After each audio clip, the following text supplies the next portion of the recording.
Your job is to smile, not speak. The Duke didn't raise his voice. He didn't need to. The words were sharp enough without shouting. Duchess Vivian Ashcroft stood perfectly still beside the carriage window as rain slid down the glass. Across from her, Duke Damien Ashcroft adjusted his gloves and reviewed notes for the upcoming council meeting. He barely looked up. To him, the conversation was already finished. To Vivian, it was becoming something else entirely. The Royal Council gathering ahead was one of the most important political events of the year. Several powerful landowners were demanding authority over public grain reserves. The proposal threatened thousands of farming families. Tensions had been building for months. Everyone expected fierce debate, including Vivian, especially Vivian, because she understood the issue better than most ministers. For the past 4 years, she had quietly managed large portions of the Ashcroft estates. Not publicly, not officially, but effectively. She knew harvest numbers, storage capacities, transportation routes, market prices, village concerns, labor shortages, everything. Damien knew she was intelligent. He simply didn't believe intelligence belonged inside political discussions. Not because he disliked her, because he had been raised that way. Men debated. Women observed. That was how his father operated. His grandfather. Most noble families. And habits inherited from childhood often survive long after logic abandons them. Vivian calmly folded her hands. Do you believe I have nothing useful to contribute? Damien sighed. That's not what I said. Then what did you say? Another pause. I said this room isn't kind. Vivian raised an eyebrow. The council chamber? Yes. The men inside enjoy humiliating opponents. He finally looked at her. I don't want them targeting you. For a moment, the answer sounded almost protective. Then he ruined it. So smile. Be gracious. And leave the speaking to people who understand the game. Silence filled the carriage. Finally, Vivian smiled. Not because she agreed. Because she suddenly understood something important. Damien genuinely believed he was helping, which somehow made the situation worse. The carriage rolled onward. Neither spoke again. 5 years earlier, their marriage had looked perfect from the outside. Damien possessed title, influence, political ambition. Vivian possessed intelligence, grace, extraordinary practical judgment. People expected them to become a powerful partnership. Instead, they became two people walking beside one another while facing different directions. Not unhappily, simply incompletely. Damien respected Vivian, trusted her, admired her kindness. He just never learned to view her as an equal advisor. Whenever difficult decisions arose, he consulted ministers, economists, generals, lawyers, rarely his wife. Oddly enough, many of his best decisions still originated with her, just indirectly. One evening during their 2nd year of marriage, Damien complained about flooding problems affecting eastern villages. Vivian casually suggested rebuilding the irrigation channels upstream. 3 months later, his engineering advisor proposed exactly the same solution. Damien praised the advisor's brilliance, never realizing he'd heard the idea before. Another time, a dispute threatened several tenant communities. Vivian recommended direct mediation before legal escalation. Weeks later, a senior magistrate suggested identical actions. Again, Damien followed the advice. Again, without recognizing its origin. At first, Vivian found the situation amusing, then frustrating. Eventually, just familiar. Old Mrs. Hargrove, the housekeeper, noticed everything. One afternoon, she found Vivian reviewing estate reports. Doesn't it bother you? Vivian looked up. What? Watching men receive credit for your ideas. A small smile appeared. Only when they execute them poorly. Mrs. Hargrove laughed. The answer became famous among servants. Because everyone knew it was true. Meanwhile, Vivian quietly built relationships throughout the duchy. Farmers trusted her. Merchants respected her. Village leaders welcomed her. School teachers wrote directly to her. Doctors sought her support. Not because she carried a title. Because she listened. She remembered names, details, problems, solutions. The Duke governed. The Duchess connected. Together, they should have been unstoppable. If only Damien realized it. The current grain crisis began after several poor harvest seasons. Food reserves remained stable. But private landowners wanted control. They argued local management would improve efficiency. Vivian disagreed. Strongly. Not because the proposal lacked logic. Because she knew human behavior. Several powerful families intended to profit from shortages. The moment grain became leverage, rural communities would suffer. She had spent months gathering evidence. Letters, records, transportation reports, market data, everything necessary to prove her concerns. She even organized the information neatly, then handed the file to Damien. 3 weeks earlier, the file remained unopened, still sitting inside his study, exactly where she left it. The realization disappointed her more than she admitted. Not because he disagreed, because he never looked. Now, as the carriage approached the royal palace, that unopened file remained on her mind. The council chamber filled quickly. Ministers, governors, nobles, military officials, economic advisors. Every major voice in the kingdom attended.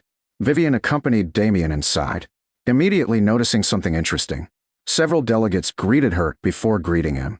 Farm ministers, regional administrators, village commissioners, people who actually worked with communities. Damien barely noticed. His attention remained fixed upon political alliances. The meeting began. Arguments started almost immediately. Supporters of privatization praised efficiency. Opponents warned of exploitation. Hours passed. Voices rose. Tempers flared. No consensus emerged. Then Lord Blackthorn stood. One of the wealthiest landowners in the kingdom. One of the loudest advocates for privatization. His speech lasted nearly 30 minutes.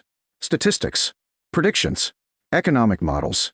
By the end, several council members appeared convinced. Damien frowned. Something felt wrong. He just couldn't identify what. Because numbers sounded impressive, until someone understood where they came from. Across the room, Vivian quietly recognized 3 major inaccuracies immediately. Then 5, then 7. By the conclusion, the entire proposal practically collapsed under scrutiny, if anyone bothered examining it. Unfortunately, nobody seemed prepared to. Lord Blackthorn sat down confidently. The room fell silent. Then King Edward spoke. "Does anyone wish to respond?" Several men exchanged uncertain glances. No one stood, not even Damien, because he knew something felt wrong, but lacked evidence. And then, something unexpected happened. The king's gaze shifted toward the back of the chamber, directly toward Vivian. A small smile appeared. "Your Grace." The king spoke calmly. "I've heard remarkable things about your work with rural communities." Every head turned. The room suddenly became very quiet. Damien's stomach tightened immediately, because he knew exactly what might happen next, and because he remembered exactly what he told her in the carriage. "Smile. Be gracious. Say nothing." The king leaned forward. "Do you have an opinion?" Vivian slowly rose from her chair. Around the chamber, powerful men watched carefully. Some curious, some amused, some openly dismissive. Damien closed his eyes briefly. Certain disaster was approaching, because his wife had spent months studying this issue. And when Vivian Ashcroft possessed evidence, she rarely spoke softly. The Duchess folded her hands, then smiled politely, and began speaking. The first sentence alone made Lord Blackthorn visibly pale. The Duchess folded her hands, then smiled politely, and began speaking. The first sentence alone made Lord Blackthorn visibly pale. "Your figures are impressive." Vivian's voice carried clearly across the chamber. Calm, controlled, dangerously precise. Unfortunately, she paused, looking directly at the thick report in Lord Blackthorn's hands. Half of them are from years with unusually high harvest yields. The room immediately stirred. Blackthorn frowned. "That's absurd." Vivian smiled. "No, it would be absurd if I hadn't checked." Several council members exchanged glances. The Duchess continued. "The northern grain projections use records from 3 exceptional harvest seasons, while excluding 2 poor years entirely." She calmly named the years, the regions, the yield totals, the transportation costs, without notes, without assistance. By the time she finished, several ministers were already reaching for copies of the data. Lord Blackthorn's confidence began cracking. Vivian wasn't finished. Second, the room became even quieter. "Your transportation estimates assume private owners will continue supplying remote villages during shortages." Another pause. "History suggests the opposite." She then listed 7 separate examples from previous decades. Locations, dates, prices, outcomes. Every example showed identical patterns. Private control increased profits and increased suffering. The king's economic advisor slowly lowered his spectacles. clearly impressed. Lord Blackthorn attempted another argument. Vivian dismantled that one too. Then another. Then another. For nearly 20 minutes. The Duchess systematically took apart months of political maneuvering, not through emotion. Facts. Logic. Evidence. Experience. The room watched in complete silence. Finally, Vivian reached her conclusion. Food is not simply a commodity. Her voice softened. To families living comfortably, grain is a number. To families facing winter, it is survival. She looked around the chamber. We should not place survival into the hands of those whose first responsibility is profit. Silence followed. Not polite silence. Stunned silence. The kind that appears when everyone realizes they've just witnessed something extraordinary. Then, King Edward slowly began applauding. One clap, then another. Soon half the chamber joined him. Damien sat frozen, because every word she spoke was correct. Every single one. Worse, most of the information came directly from reports she had attempted to share with him weeks earlier. The reports still sitting unopened inside his study. Lord Blackthorn remained standing, speechless, for the first time in years. The vote occurred less than an hour later. The proposal failed overwhelmingly. Not narrowly. Completely.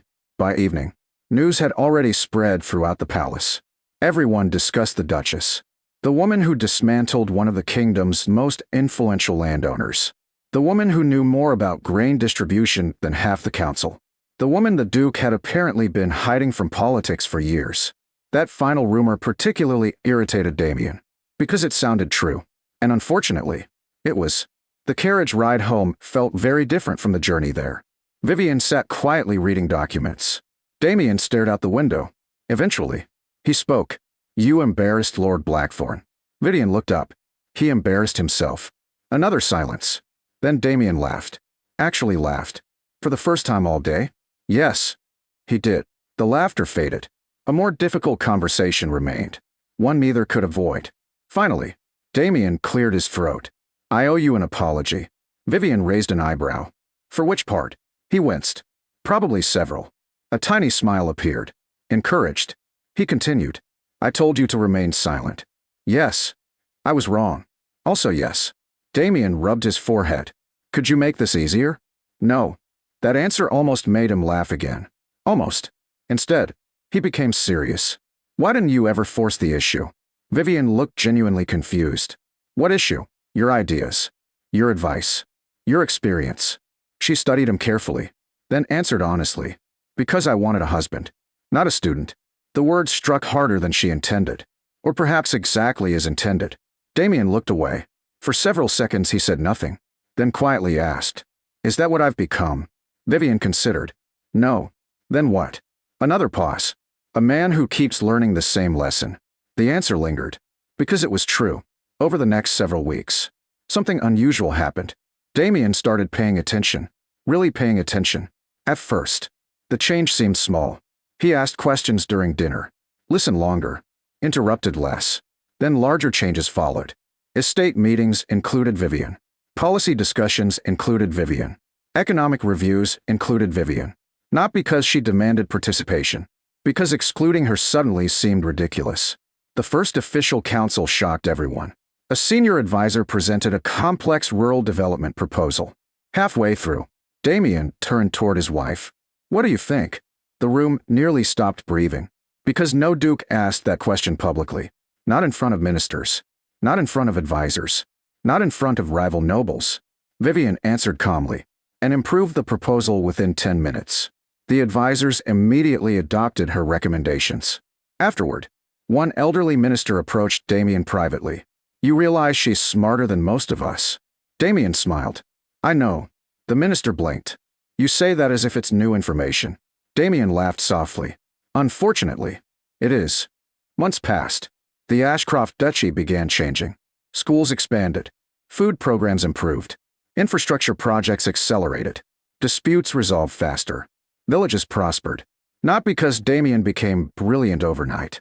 Because he finally stopped governing alone.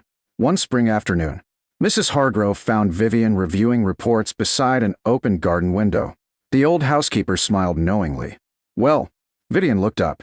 Well, what? Has His Grace finally learned? Vivian laughed. Mostly. He still occasionally explains my own ideas back to me. Mrs. Hargrove burst into laughter. Yes, that sounds like a husband. Several months later, the king hosted another major council gathering.